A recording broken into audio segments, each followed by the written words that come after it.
Thanks for joining us. Okay, I've said this before, but I really mean it this time. We have the best panel that we've ever had, and you will understand when I introduce the four titans before you.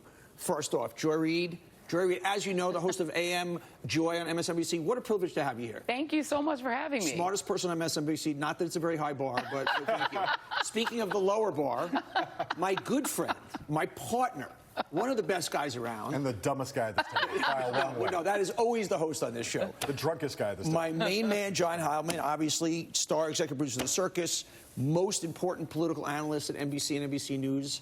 And thank you for being here. You're probably my last great friend to be here. I mean, Barnacle's been here, Nicole's been here, and finally you're here. Yeah. Willie's been here. You begged. I begged. You pleaded. I pleaded. But I'm here. I promise. And happy to be here. Thrilled to be here. This is it. Highlight of my week.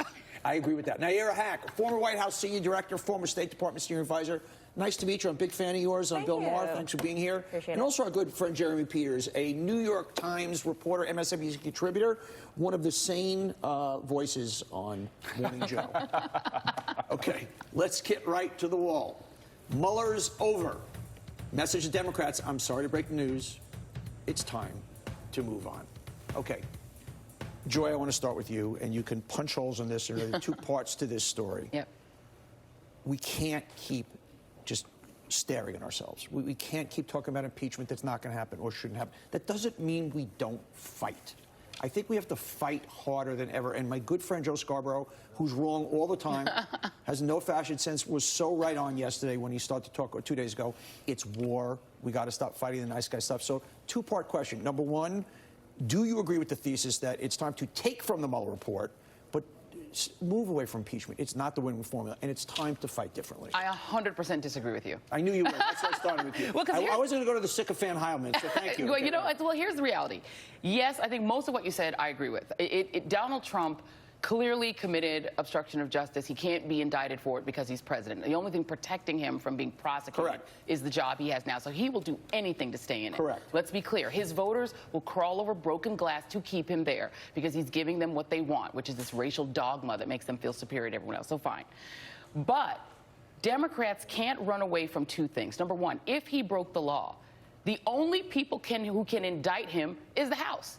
The only punishment that you can inflict on him is impeachment. That's the indictment. And if you don't do it, one quick thing, if you don't do it, the base of this party will understand that they gave Democrats power they won't use. The only thing the House can do, and I don't care if they don't send it to the Senate, leave Mitch McConnell hanging.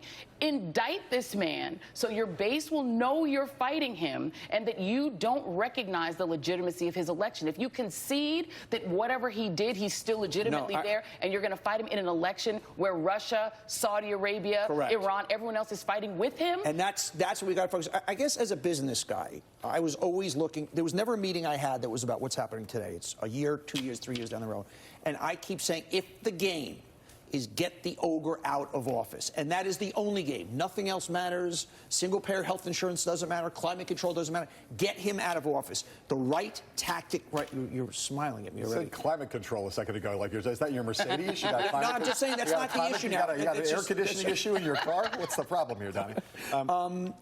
Yeah. That going backwards, more with Jerry Nadler, more with him going, they're going after him. You're going to lose. You're not going anywhere with it. Go play a game you can win, and a deathmatch game where you put him in jail. But you can win. I'm sorry to interrupt you before you get a chance to answer. No, fire away. Because the reality is, the way that you fight Donald Trump, who is doing a television show, is that you put on a competing program that even Fox has to watch. Impeachment is not about removal. Does anybody want President Mike Pence? No. But you want to destabilize him. Impeachment will demoralize him. He will be the worst Donald Trump he could be. You will put in front of the American people in a way even Fox has to pay attention to what he did to cheat to get his way in. And while you're doing, and you consolidate all these various investigations no one's paying attention to. I want to consolidate. Okay, Joy, Team Joy, Team Donny, somewhere in the middle. Well, here's the thing.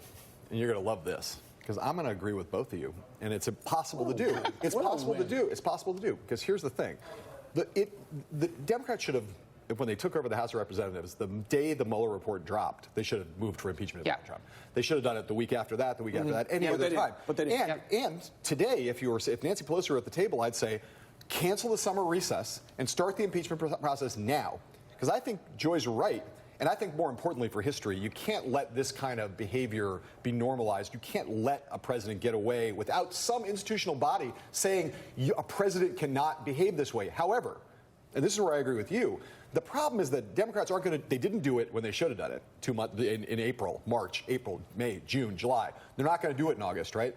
The worst thing would be to do what they're doing, which is to dither and stall and look up in October and then suddenly, well, you know, it's too close to the election now, and that's where we're headed. Yeah. I think that's intolerable. Either start impeachment proceedings tomorrow on Monday, or shut it down. But don't try to have it both ways, where you keep it out there hanging and look like you're being wishy-washy and uncertain about what you're doing, because I think that's the worst of all worlds. Yeah, and then what's the election about then? Well, what Democrats have done isn't emotionally satisfying at all this week, right? Correct. Right? It scratched the itch of, oh, we need to hear from Mueller, but what Mueller told them was actually legally very satisfying. He gave clear points that the president is not exonerated, that he invited and asked for Russia to participate and interfere in our election, and this is the slow drip that's going to turn into a tsunami and cascade. Already, as a result of the hearings, we've had, I think, 7 or 8 more members of Congress immediately sign on saying they're for impeachment. This summer recess allows for the Democrats to build a coalition, to take the case into town halls, into their communities, and have people push their members. The case is no longer about Mueller. The case is no longer about Mueller. It is about what individual voters will tell the people they elected to represent. Okay. I promise that's not going to happen. That's not. By the way, I remember Tim O'Brien running for office. The day the Mueller report came out, there was not one person in Ohio when he was out there. And Jeremy, I guess my point is, I would indict him already. He is criminal Trump. Stop calling him President Trump. We don't have to play by any rules. Right now, I call him criminal Trump. He has been found guilty, and we will punish him 16 months from now. And the way we're going to punish him is get us out of his office, and let's start talking about health care, and let's start talking about the things we need to talk to. But continually, he's indicted. Criminal Trump. Done. It's a big problem for Democrats because Trump commands so much attention and consumes so much media oxygen anyway. So what Democrats are finding is their candidates are not breaking through as you would expect them to at this point in an election year. They're just not. Democratic pollsters are seeing it, and I'm hearing alarm bells from a lot of them on this. I think Joy and John were talking about the mistakes Democrats have made throughout this process. I think they made a couple more. One is they assumed that this was going to play out like the Watergate hearings, where there was going to be this eureka revelation like the White House taping system that was disclosed during Watergate, right? That's not happening. Number two, they're assuming that we're playing in a partisan political climate that doesn't exist anymore. The Republicans are never going to join hands with Democrats and say, you know what, I think Trump has actually gone too far. That happened with the Clinton impeachment. There were 31 Democrats who voted to start impeachment proceedings in 1998 against Bill Clinton. That kind of bipartisanship Here's my point. We're at war now. We're at war. We have an enemy, the Republicans, who cheat, who lie, who steal, who will openly steal an election. They'll tell you you're going to do it. And to fight a battle that's going to end up with an academic outcome, even if, okay, well, Congress agreed, versus real-life combat in the marketplace. I don't want to see Jerry Nadler on the screen anymore. I want to see Kamala Harris. I want to see Joe Biden. I don't want to see Adam Schiff. They're great Americans. Prosecute the case, right? That's what Kamala Harris said that was so powerful at that first debate, is the prosecutor in her came out, and you could see for the first time on the national stage how she could be somebody who could really effectively go toe-to-toe with Trump. And she said that this is I know what a rap sheet looks like, and I know how to prosecute that. So this is starting to come out. We're fighting this war, Democrats, on multiple fronts, right? Congress has its role, legal authority. The folks that got elected in 2018 who had this mandate to really check Donald Trump will certainly hear it from their constituents. And the candidates are now presenting a positive vision of what they can do.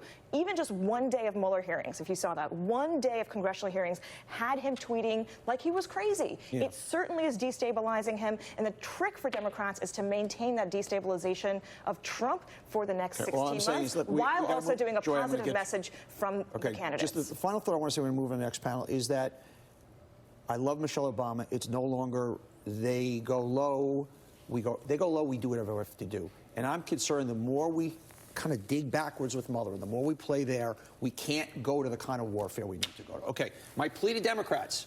Hey, candidates, Rome is burning. Please, please, please keep your eye on the ball, not each other in the upcoming debates.